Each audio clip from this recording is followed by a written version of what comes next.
세상에 떠도는 기묘한 괴담들. 첫 번째 이야기, 엄마에게 남자친구가 생긴 후 실제로 겪었던 실화괴담. 모녀 가정으로 수십 년 동안 재혼을 하지 않고 나를 키워온 어머니에게 반년 전 남자친구가 생겼다. 남자친구분도 같은 돌싱이었고 나와 1살 차이가 나는 딸이 있는 뭐 비슷한 사람이었다. 그런 어머니의 남자친구와는 한 번 만났을 뿐으로 그 이후에는 특별히 만날 일이 없었다. 근데 그때 이후로 목이 자꾸 아팠다. 처음에는 목감기인가 싶었는데 움직일 때마다 아팠기 때문에 잠을 잘못 잤나 보다 하고 판단했다. 하지만 목의 통증은 가라앉지 않고 계속해서 아팠다. 감기도 아니고 잠을 잘못 잔 것도 아니다. 하지만 통증은 점점 심해졌고 꿈인지 현실인지 모호하지만 여자가 말을 타고 와서 내 목을 조여오는 광경을 여러 번 보게 되었다. 공포 영화에서는 아침에 일어나면 기괴한 멍이나 머리카락 등이 남을 텐데 그런 것은 없었으니까 내가 이상한 게 아닌가 싶었다. 그런 일이 거의 매일 계속되어 마음이 우울해진 나에게 엄마는 여전히 능청스럽게 남자친구 이야기를 꺼냈다. 그때 엄마는 별 생각 없이 나에게 그 남자친구와 가족 사진을 보여주셨다. 관심이 없어서 적당히 말하려다가 사진을 보고 나는 깜짝 놀랐다. 그 사진 속에 내 목을 조르는 여자와 꼭 닮은 사람이 있었기 때문이다. 나는 엄마에게 이 여자가 누구인지 물었더니 평범하게 대답해 주셨다. 전에 얘기했던 너랑 1살 차이 나는 딸이야. 어쩌면 내가 정신적으로 힘들어서 한 번 본 딸을 기억하고 목을 조르는 꿈을 꿨다면 이해가 간다. 하지만 나는 이 여자를 처음 본 것이다. 나는 관심 있는 척하며 이 딸에 대해 물어보았다. 이 아이는 이혼하고 엄마랑 살고 있는데 아빠를 너무 좋아하는 파더 콤플렉스야. 20살이 넘었는데 아빠의 무릎 베개를 너무 좋아해서 만날 때도 계속 붙어 있거든. 아빠는 물론 그런 딸을 끔찍이 예뻐하지. 딸아이는 아마 나를 좋게 생각하지 않을 거야. 여기까지 듣고 내 몸에 일어난 모든 일이 심령현상이라면 엄마에게 피해가 가지 않는 것은 이상하다고 진심으로 생각했다. 어머니는 그러고 나서도 상관없는 이야기를 더 이어갔는데 그때 관련이 있을 법한 말도 했다. 맞아, 남자친구는 착하고 좋은 아빠니까 너에 대한 일도 항상 신경 쓰더라고. 내 사진 같은 거 보여주니까 더 친근하게 느껴졌는지 우리 딸이랑 같이 만나고 싶어. 이런 말도 하고 딸한테 내 얘기를 하는 것 같아. 파더 콤플렉스인 그 딸은 그때마다 항상 기분 나빠하는 것 같아. 웃기지? 내 남자친구는 딸보다 1살 나이 어린 내게 가장 관심이 쏠리는 모양이더라. 안 좋은 예감 밖에는 들지 않았다. 나는 그때 짜증이 나서 남자친구 딸에게 내 이야기를 하는 것은 너무 무신경한 걸지도 모르니 말하지 말라고 말했다. 우연인지 뭔지 그로부터 얼마 지나지 않아 내 목의 통증은 사라지고 여자 꿈도 꾸지 않게 되었다. 이것이 생명이니 저주니 하는 종류라면 한마디만 하고 싶다. 하필이면 왜 나야? 라고 말이다. 뭐 진지하게 이야기해보자면 그 따님 입장에서 보자.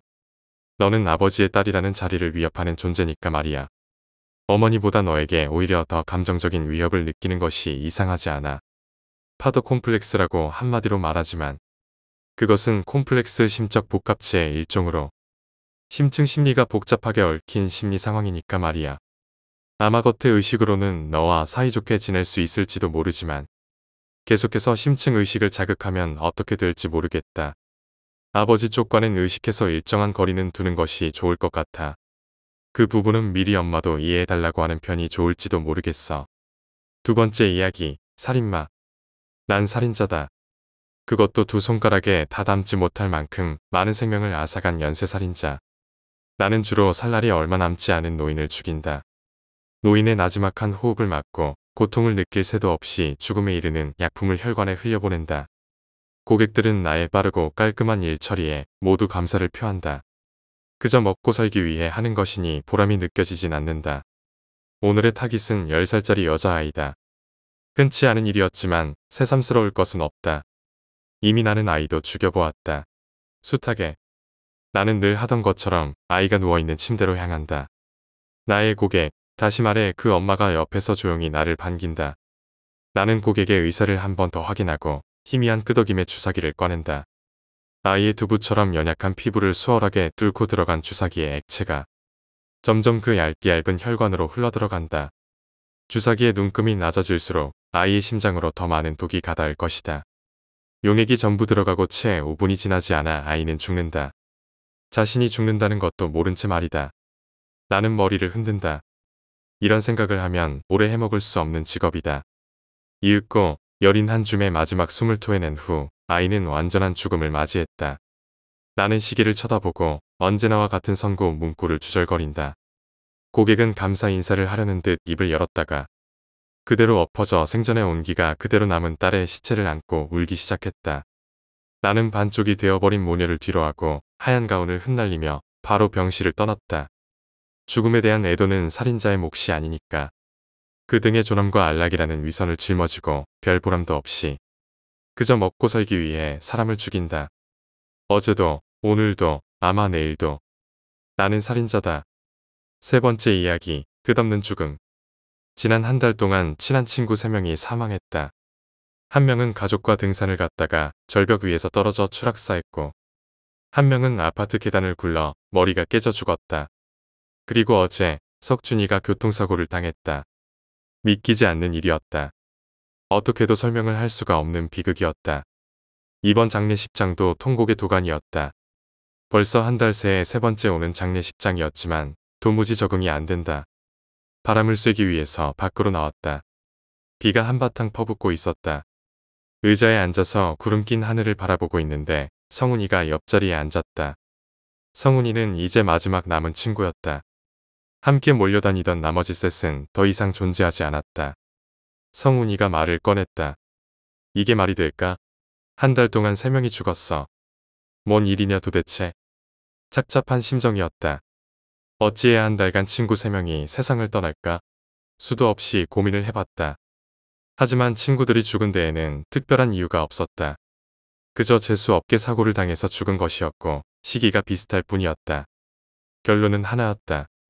기막힌 우연의 일치. 내가 말없이 하늘을 바라보고 있자 성훈이가 입을 열었다. 이러다가 우리 둘도 죽는 거 아니냐? 무슨 소리야? 우리가 왜 죽어?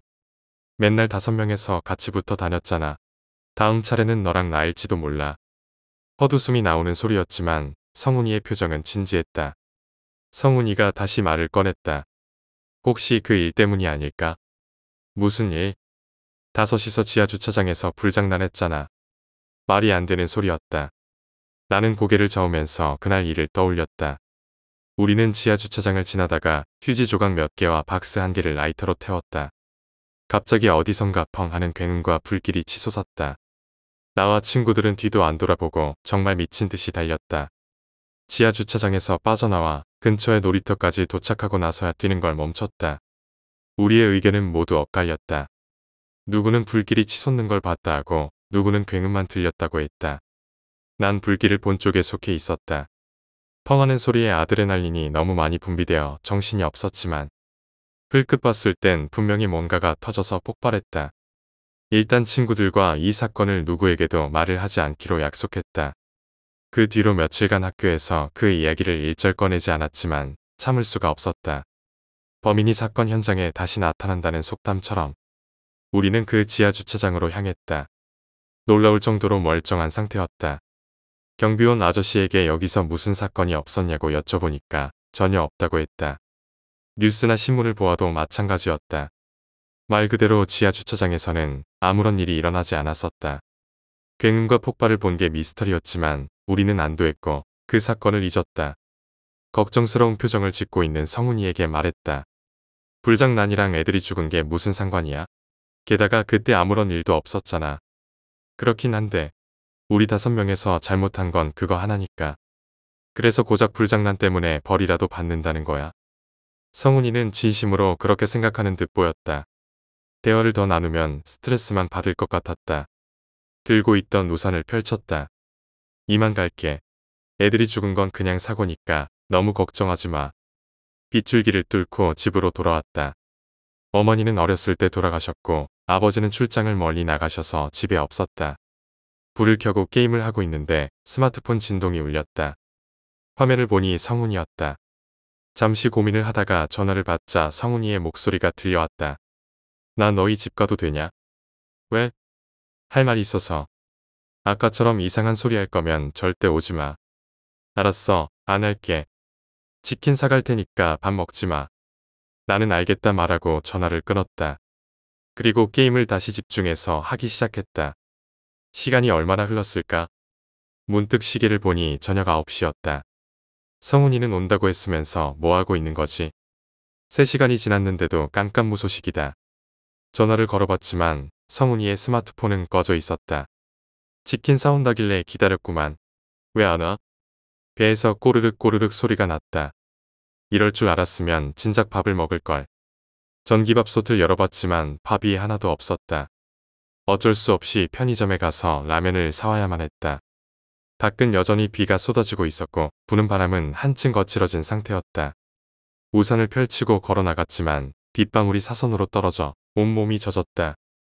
비바람을 맞아가며 힘겹게 걸어 나가고 있는데 등 뒤에서 둔탁한 충격이 느껴졌다. 나는 곧바로 땅바닥에 꼬꾸라져 몇 바퀴를 대굴대굴 굴러다녔다. 팔과 다리에서 저릿한 느낌이 든다. 고통에 신음하고 있을 때 여성의 목소리가 들려왔다.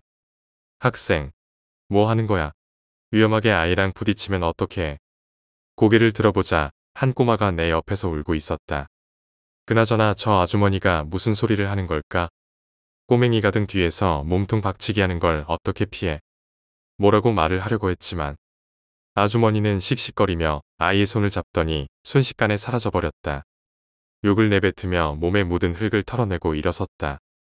우산은 바람 때문에 건물의 틈 사이로 날아가 버린 지 오래였다.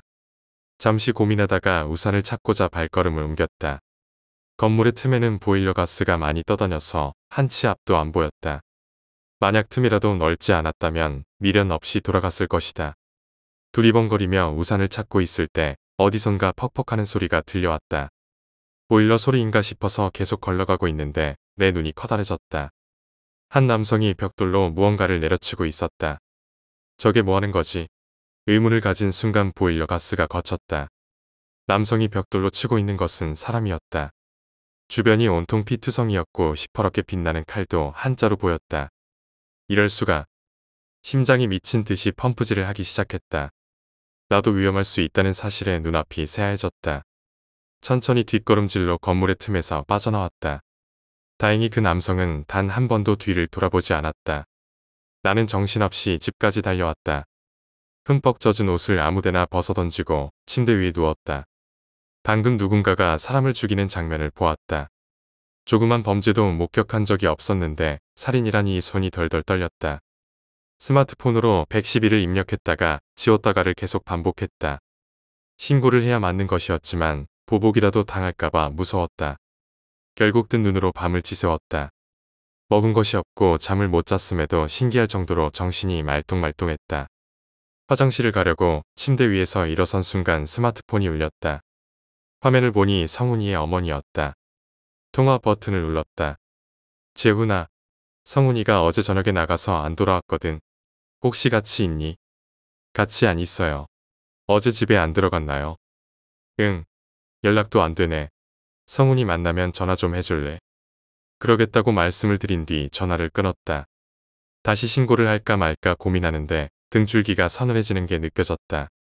설마 건물 틈에서 살인을 당한 사람이 성훈이가 아닐까? 말도 안 되는 상상이었지만 쉽게 떨쳐낼 수가 없었다.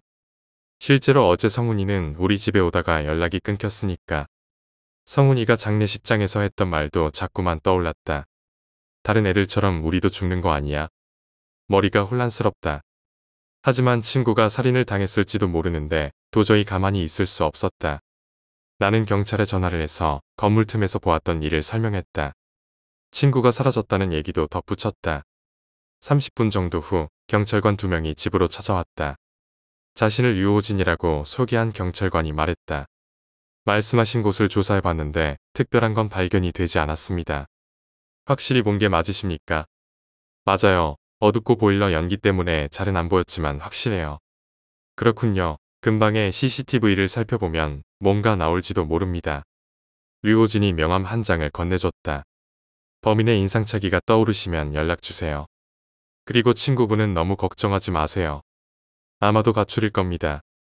성훈이는 가출할 애가 아니에요. 고3이라고 하셨죠? 스트레스가 많아서 충분히 그럴 수 있어요. 류호진은 쌩하고 돌아갔다. 찝찝하다. 아무리 생각해도 성훈이가 가출을 했을 리가 없었다. 대학을 포기한 애라서 스트레스를 받지도 않았다. 최근에 친구 셋이 죽어서 불안해하고 있었는데 가출 전혀 말이 안 되는 소리였다. 하지만 나의 말은 아무도 믿어주지 않았다. 아버지, 학교 담임 선생님, 경찰, 심지어 성훈이의 어머니까지도 성훈이가 가출이라고 생각하셨다. 한동안 이리저리 전화를 하던 나는 마트로 향했다. 어제 점심부터 먹은 게 없어서 쓰러질 지경이었기 때문이다. 쇼핑백 2개가 꽉 찰 정도로 식재료를 많이 담았다. 한동안은 집에만 박혀 있을 생각이다. 나에게는 성훈이가 살인을 당해서 죽었다는 확신이 있었다.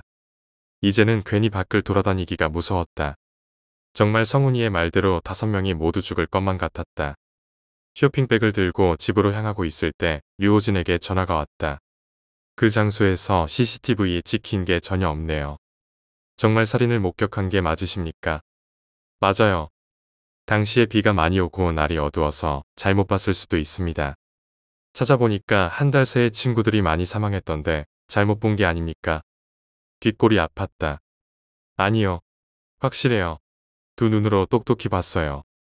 부모님 전화번호 좀 알려주시겠어요? 아버지의 번호를 알려주자 류호진은 전화를 끊었다. 5분 정도가 지났을까? 아버지에게 전화가 걸려왔다. 아버지는 최근 친구들이 죽은 스트레스 때문에 내가 잘못 봤을 수도 있다고 말을 했다. 며칠간 학교에 나가지 말고 집에서 푹 쉬란다. 나는 주머니에 스마트폰을 거칠게 쑤셔 넣었다. 내 말을 아무도 안 믿어준다. 이럴 때 친구들이라도 있었으면 좋았을 텐데. 하지만 나의 곁에는 아무도 남아있지 않았다. 집으로 돌아와서 밥을 먹고 침대 위에 엎어져서 생각에 잠겼다. 우리 5은 차례대로 죽어가고 있었다. 그리고 이제는 내 차례일지도 몰랐다. 문득 성훈이가 불장난 때문이 아니냐고 했던 말이 떠올랐다. 하지만 곰곰이 생각해봐도 특이할 건 없었다. 불장난을 했던 지하주차장에서는 아무런 일이 일어나지 않았으니까. 조금 찝찝한 건 굉음이 들리자마자 도망쳐서 치솟았던 불꽃의 정체를 모르겠다는 것 하나였다. 상념에 잠겨 있는데 스마트폰이 울렸다. 아버지의 전화였다. 아버지는 내일까지 한국으로 들어오신다고 하였다. 아까 말은 그렇게 하셨어도 걱정이 되신 듯하다. 설거지를 하고 있을 때 초인종이 울렸다. 인터폰 화면을 보자 류호진 경관이었다. 무슨 일이세요? 아버님한테 연락받고 왔습니다. 내일까지 같이 있어달라고 하셔서요. 문을 열자 류호진이 안으로 들어왔다. 나는 그에게 말했다. 편하게 계시면 돼요. 류호진을 소파로 안내하자 그는 묵묵히 TV를 보았고 시간은 순식간에 흘러 자정 무렵이 되었다. 컴퓨터를 하고 있는데 류호진이 다가왔다. 친구들이 최근에 많이 사망하셨잖아요. 조금 이상해서요. 한번 처음부터 끝까지 말해주실 수 있어요? 어려울 건 없었다. 친구들이 각종 사고로 죽은 것을 모두 말해줬다. 건물 틈에서 죽었던 사람이 성훈이인지는 확실하지 않았지만 성훈이라고 생각하고 말했다. 정말 특이하긴 하네요. 한 명은 절벽에서 떨어지고 한 명은 계단에서 구르고 한 명은 교통사고라니. 게다가 성훈이라는 친구는 칼에 맞아 죽었다고요. 맞아요. 근데 성훈이는 칼이 아니라 벽돌에 맞아 죽었어요. 그렇군요. 단순히 우연이라기에는 정말 이상하네요. 류호진은 어두운 표정으로 소파에 돌아가서 앉았다. 다시 게임을 하고 있는데 위화감이 느껴졌다. 류호진은 왜 성훈이가 칼에 맞아 죽었다고 한 거지? 나는 벽돌로 머리가 터졌다고 설명을 했는데 문득 건물 틈에 들어갔을 때 칼 한 자루를 본 게 떠올랐다. 살인마가 벽돌로 사람을 죽이는 모습이 너무 인상 깊어서 완전히 까먹고 있었다. 류호진은 칼이 있는 걸 어떻게 알았을까?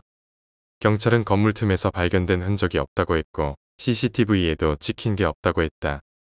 류호진이 칼에 대해서 안다는 게 아무리 생각해도 이해가 안 됐다. 고민을 하고 있는데 아빠에게 문자가 왔다. 내일 아침까지 한국에 도착할 것 같아. 혹시나 싶어서 아빠에게 메시지를 보내봤다.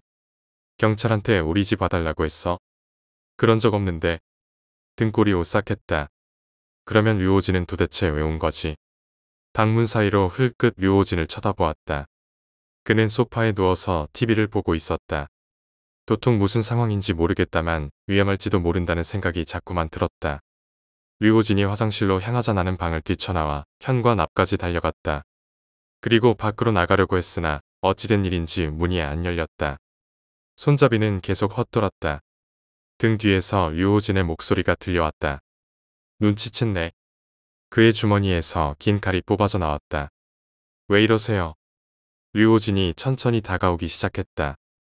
너희가 했던 불장난 때문에 딸이 죽었어. 불장난. 설마 지하주차장에서 했던 걸 말하는 걸까? 지하주차장에서는 죽은 사람이 없었어요. 정말 그렇게 믿어? 뭐 그렇겠지. 내가 전부 흔적을 지웠으니까. 직접 복수하려고. 너무 놀라서 아무 말도 안 나왔다. 그런 것이었다니. 그제야 굉음과 불길을 보았음에도 아무런 일이 없었던 이유를 알게 되었다. 류호진이 코앞까지 다가왔다. 너희가 도망치지만 않았다면 내 딸은 질식으로 죽지 않았을 거야. 나는 불길을 보고 도망간 것을 후회했지만 이미 늦었다. 네 번째 이야기, 무서운 경험. 예전에 아파트에서 살았는데 위층에 무서운 할아버지가 살고 있었어요. 밖에 나갔다가 그 집을 보면 항상 할아버지가 베란다에서 손을 쭉 뻗고 땅을 바라보고 있더라고요. 저는 그게 마치 우리 집을 향해서 손을 뻗고 있는 것 같아서 무서웠어요. 할아버지 얼굴도 험상궂게 생겨서 더 무서웠어요. 그런데 어느 날부터 위층에서 오후마다 쿵쿵 소리가 나는 거예요. 한 달가량을 참다가 올라갔는데 아주머니께서 할아버지가 재활 운동을 해서 그런 거라고 미안하다고 하더라고요. 그럴 수 있겠다 생각해서 참았어요. 그런데 어느 날부터 갑자기 조용해지더라고요. 알고 보니 그 할아버지가 밖으로 뛰어내려서 자살을 하셨다고 합니다. 그 말을 듣고 충격을 먹었어요. 그리고 할아버지가 맨날 베란다에서 손을 뻗고 있었던 이유도 그때 이해가 됐어요. 다섯 번째 이야기, 당직 순찰. 저는 그 당시 직업이 건물 안전기 설비 당직 근무자였습니다. 모든 일이 끝나고 자기 전 건물 내부를 혼자서 돌아다니며 순찰을 돌아다녔습니다. 그 건물에서 일한 지 2년 정도 되었는데 여태껏 한 번도 겪지 못한 일을 겪게 되었습니다. 그 건물은 학원도 있고 일반 중소기업 음식점도 있는 건물입니다. 그래서 오전부터 저녁 9시까지는 학생들이 많아서 그런지 시설물이 고장 나는 일이 많아서 저녁에도 자주 움직여야만 시설물이 유지됐고 그게 해결이 안 될 땐 엄청나게 민원이 쌓여 다음 근무자가 정말 힘들어지죠. 그래서 옥상 17층부터 지하 7층까지 다 돌아다니죠. 경비 아저씨는 현관에서 자정까지는 앉아서 대기하시고요. 그 건물에는 여러 유명 학원들이 있습니다. 그중 하나 학원비가 한 달에 200에서 300만 원 정도 한다고 들었습니다. 그 학원 다니면서 연애하다 걸리면 학원에서 퇴학 처리합니다. 그 정도로 규율이 엄격했습니다. 여하튼 그날 어느 때와 다름없이 건물 상층부를 돌고 지하층을 순찰을 해 다녔습니다. 순찰하는 시간은 저녁 10시 30분 정도입니다. 학원이 그 시간에 다 종료하기 때문입니다. 그 건물은 지하 최하층에 물탱크실이 있는데 기역자 구조로 되어 있습니다. 그 제일 안쪽으로 들어가면 집수정이 있는데 빗물이 어느 정도 모이면 외부로 내보내는 설비입니다. 그 안쪽에 점검표가 붙어 있습니다. 거기에 점검 체크를 해야 합니다. 지하 물탱크실은 층고가 높고 등이 몇 개 안 달려 있어서 불을 켜도 어둡습니다. 잘 안 보이는 곳도 많고요. 지하층 문은 카드키가 있어야만 열 수가 있습니다. 물론 기타 시설물도 마찬가지고요. 누가 함부로 들어갈 수 없습니다. 그날 마지막으로 순찰하는 곳 물탱크실에 들어갔습니다. 그 안 내부 점검표에 체크를 하러 가는데 물탱크 안에서 물이 한 방울씩 통통 떨어지는 소리가 들렸습니다. 저는 순찰을 하면서도 그 소리가 항상 거슬리곤 합니다. 층고가 높고 물탱크 안에서 떨어지는 소리라 물방울 소리가 크게 울립니다. 평소에도 그러니까 아무렇지 않게 생각하며 점검표 있는 곳으로 발길을 옮기는데 물탱크 위에서 물방울 떨어지는 소리와 함께 여자 흐느끼는 소리가 들렸습니다. 처음에는 잘못 들었겠지 하고 발을 옮기며 점검표에 체크를 하고 숙직실로 올라왔습니다. 그런데 다음 당직 근무 날도 순찰을 돌려 물탱크실에 들어갔는데 여자 우는 소리와 물방울 소리가 들리는 겁니다. 저는 물탱크실에 나와 복도에서 누가 복도에 있나 싶어서 누구 있어요? 하고 소리를 질렀습니다. 양쪽 비상계단 쪽도 누구 있어요? 하고 소리를 질렀죠. 늦은 밤이라 제 소리만 울릴 뿐 조용하더라고요. 다시 물탱크실에 들어가 나머지 시설물을 점검하는데 그때 또 여자 우는 소리가 들리는 겁니다. 물탱크 안 물방울 떨어지는 소리와 함께요. 그래서 빨리 점검표에 체크하고 숙직실로 올라갔습니다. 다음날 아침 업무 보고를 하면서 저보다 오래된 선배 직원과 입사 동기, 그리고 상관에게 순찰하며 이런 일이 있었는데 혹시 다른 사람도 같은 일을 겪은 사람이 있나 물어봤죠.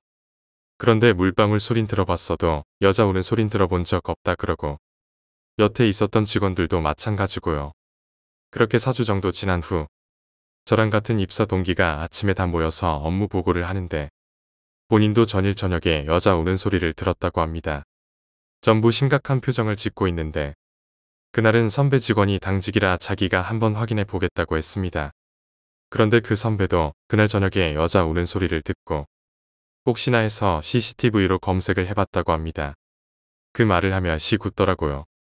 그러더니 CCTV를 다시 돌려 보이며 그날 저녁 10시 넘어서 학원을 하원하는 학생들 중에 남학생이랑 여학생이랑 엘리베이터를 타고 지하 6층까지 내려가더니 비상계단으로 들어갔다고 합니다. 그 선배는 반대편 비상계단으로 지하 7층 물탱크실로 가고요. CCTV에서 그 선배도 들어갔다가 다시 나와서 고개를 갸웃갸웃 거리고 있더라고요. 그러고 몇 분 있다가 다시 물탱크실에서 나와서 자기가 들어왔던 반대편 비상계단을 한참 보더라고요. 그리고 그 선배가 반대편 비상계단 문을 살짝 조심히 여는 게 보이더라고요. 그곳 비상계단 중간층에 휴지가 많이 떠져 있다고 했습니다. 그래서 휴지를 확인하는데 밤꽃 냄새가 나더라고. 알고 봤더니 학생 둘이서 뭐가 그렇게 욕정이 쌓였는지 하원하고 나서 거기서 섹스를 하는 것 같더고요. 그 비상계단 바로 아래 물탱크실 내부 물탱크가 있어서 신음소리와 발소리가 살짝살짝 들렸던 거고요. 하려면 모텔을 가던가 하지. 6번째 이야기, 삭제가 안 된다. 오랫동안 설치만 하고 프로그램들을 지우지를 않아서 그런지 컴퓨터 용량이 부족하다. 귀찮았지만 필요 없는 걸 몇 개 지울 수밖에 없었다. 그런데 삭제를 하다 보니 의외로 기분이 좋다. 마치 방을 깨끗이 청소하는 느낌이었다. 이럴 줄 알았으면 진작 지울 걸 그랬나? 나는 이참에 안 쓰는 프로그램들을 모조리 정리하기로 마음먹었다. 한참 쭉쭉 프로그램들을 지워 나가고 있는데 경고창이 떠올랐다. 삭제할 수가 없는 파일입니다. 내가 삭제하려고 한 건 2년 전에 설치했던 메모 프로그램이었다. 그냥 메모장일 텐데 왜 이걸 삭제 못할까? 다시 마우스를 꾹 눌렀다. 삭제할 수가 없는 파일입니다. 메모장의 경로를 찾아 들어가서 폴더 삭제를 눌렀다. 관리자가 허용하지 않는 액세스입니다. 왜 안 되는 거야? 갑자기 오기가 생겨서 이걸 어떻게 해서든 지워버리고 싶었다. 인터넷에 들어가서 검색을 조금 해보니 마음에 드는 블로그 하나가 나왔다. 강제 삭제 프로그램. 성능 확실합니다. 믿고 사용하세요. 옆에 있는 파일 링크를 누르니까 다운로드가 된다. 설치까지 하고 곧바로 메모 프로그램 삭제하기를 눌렀다. 삭제가 불가능합니다. 왜 안 지워지지?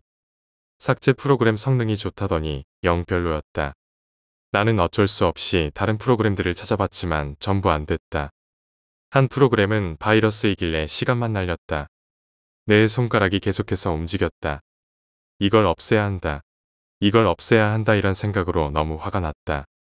왜 삭제가 안 되는 거지? 그저 안 쓰는 메모 프로그램일 뿐이었지만 이상하게 가슴이 막힌 것처럼 답답했다. 마치 내 아늑한 공간에 외부인이 침입해서 밖으로 안 나가는 느낌이었다. 눈에 불을 켜고 한참 동안 방법을 찾아 헤맸지만 전부 소용이 없었다. 이 메모 프로그램은 도저히 지워지지를 않는다. 바이러스인가 싶어서 백신을 깔아서 검사도 해봤지만 바이러스도 아니란다. 정체를 알기 위해서 나는 한번 메모장을 열어봤다. 2년 전에 내가 썼던 일기장이었다. 2021년 3월 11일. 오늘은 서연이와 많은 이야기를 나눴다. 서연이는 항상 내 말을 잘 들어주고 좋은 말과 조언을 해준다. 그녀 같은 여자는 이 세상에 없을 것이다. 2021년 3월 12일. 서연이가 예쁜 차림으로 나를 반겼다. 우리는 오늘 놀이공원에 갔고 정말 신나는 시간을 보냈다. 집에 돌아가는 길이 아쉬웠지만 서연이를 보니 그런 마음이 눈 녹듯 사라졌다. 나는 서연이 하나만 있으면 행복하다. 2021년 3월 13일. 오늘은 서연이와 하늘공원에 놀러 갔다. 하늘공원은 우리가 처음 만난 곳이라 뜻깊은 장소이다. 행복한 내용들이 적혀 있었지만 나는 인상을 찌푸리고 말았다. 서연이와는 2년 전에 끝이 안 좋게 헤어졌었다. 이 메모장을 보니까 그 순간이 다시 선명하게 떠올랐다. 서연이는 갑작스럽게 만나지 말자는 말만 남기고 떠나가 버렸다. 다시 연락을 해도 소용이 없었다. 모두 무시를 당했다. 머리가 아파진다. 힘들게 잊었는데 서연이가 다시 생각나다니. 좋았던 추억들도 이제는 전부 지우고 싶은 기억들이었다. 그런데 일기장을 보자 서연이와 함께했던 장면들이 자꾸만 머릿속에서 생생하게 그려졌다. 너무 괴롭다. 나는 메모 프로그램 삭제하기 버튼을 마구마구 눌러댔다. 삭제가 불가능합니다. 가슴속에서 뜨거운 무언가가 올라왔다. 이걸 삭제하지 못한다면 서연이가 끊임없이 생각날 것 같았다. 이제는 단순한 오기가 아니다. 이 메모 프로그램은 정신 건강을 위해서라도 반드시 없애야 할 대상이었다. 나는 결국 포맷을 하기로 결정했다. 잠시 후 포맷을 하고 바탕화면을 보니 메모 프로그램이 사라져 있다. 절로 기분이 좋아졌다. 마치 목에 걸렸던 생선가시가 없어진 것처럼 속이 시원했다. 한동안 인터넷을 둘러보다가 자기 위해서 컴퓨터를 끄려는 순간 화들짝 놀랐다. 바탕화면에 없어졌던 메모 프로그램이 떡하니 있었다. 이게 대체 어떻게 된 일이지? 포맷을 하고 웹서핑만 했는데 갑자기 튀어나왔다. 답답한 느낌과 동시에 이제는 두려움까지 느껴진다. 서연이도 자꾸만 떠올랐다. 인터넷을 돌아다니다가 컴퓨터 전문가를 찾아서 물어봤다. 그는 이렇게 대답했다. 그럴 수 있어요. 강력한 바이러스는 탐지가 안 되고 포맷을 해도 소용이 없어요. 아예 하드를 바꾸는 게 편할 겁니다. 나는 컴퓨터를 바꿔버렸다. 하지만 놀라운 일은 거기서 끝나지 않았다. 새로 산 컴퓨터에 몇 시간도 안 돼서 메모 프로그램이 나타났다. 이쯤 되면 남들한테 말을 해도 믿지를 않을 것 같았다. 당장 현실로 겪고 있는 나로서도 이건 너무 말이 안 됐다. 밖에 나와서 바람을 쐬며 메모 프로그램이 나타나는 이유에 대해서 고민을 해봤다. 하지만 없었다. 아무리 생각해봐도 새로 산 컴퓨터의 메모 프로그램이 나타날 수는 없는 거였다. 몇 시간가량 계속 생각을 하다 보니 머리가 깨질 듯이 아파졌다. 조금이라도 머리를 비우기 위해서 PC방에 들어갔다. 로그인하고 게임을 하던 나는 문득 바탕화면을 바라봤다. 특별한 이유가 있는 건 아니었다. 그냥 보았다. 본 것일 뿐이었다. 어떠한 의도를 가지고 한 행동은 아니다. 그런데 있었다. 바탕화면 귀퉁이에 내가 그렇게 지우려고 했던 메모 프로그램이 존재했다. 이럴 수가. 설마 하는 마음으로 메모장을 열어보았다. 내 컴퓨터에 있는 일기장과 내용이 전부 똑같았다. 아니 어떻게 PC방 컴퓨터에 이게 있을 수가 있는 거지? 믿어지지가 않았다. 덜덜 떨리는 손으로 삭제 버튼을 눌러보았다. 삭제가 불가능합니다. 이것마저 똑같다니. 반쯤 넋이 나간 상태로 삭제 버튼만 하염없이 눌러댔다. 모니터에 경고창이 가득 차기 시작했지만 멈출 수가 없었다. 마치 뇌가 전원이 꺼져버린 듯 멍한 상태였다. 뭐야 이 사람 왜 이래? 경고창은 뭐 저렇게 많아? 사람들이 소근거리는 소리가 들릴 쯤에야 나는 정신을 차리고 클릭을 멈췄다. 그리고 머릿속으로 불길한 상상을 했다. 만약 내 일기장을 다른 사람들이 본다면 나의 신상정보와 사생활들이 모두 노출된다. 인터넷으로 널리 퍼져버릴 가능성도 매우 높았다. 눈앞이 깜깜해진다. 내가 쓰는 컴퓨터마다 메모장이 나타나는 것보다 무서운 일이었다. 아니, 아예 비교가 안 됐다. 이건 현실적인 일이었다. 내 모든 정보가 남들에게 알려진다니. 인생이 끝난다고 봐도 무방했다. 그만큼 일기장에는 중요한 정보들이 많이 적혀 있었다. 하지만 방법이 없었다. 이 프로그램은 삭제가 전혀 안 된다. 그렇다고 PC방 사장님한테 컴퓨터를 버리라고 말한다면 나를 아주 미친놈 취급할 것이다. 고민하다가 방법이 하나 떠올랐다. 이 컴퓨터를 부숴버리는 것. 과격하지만 그보다 좋은 해결책은 없었다. 곧바로 컴퓨터에 연결되어 있는 전선들을 모두 뜯어내고 본체를 바닥에 내려놨다. 그리고 주먹으로 거침없이 치기 시작했다. 손에서 피가 흘렀지만 개의치 않았다. 모든 힘을 다해서 팔을 휘둘렀다. 컴퓨터가 점차 찌그러져 간다. 속 안의 부품들이 보이자 나는 부수는 속도를 높였다. 그때 누군가가 내 팔을 잡았다.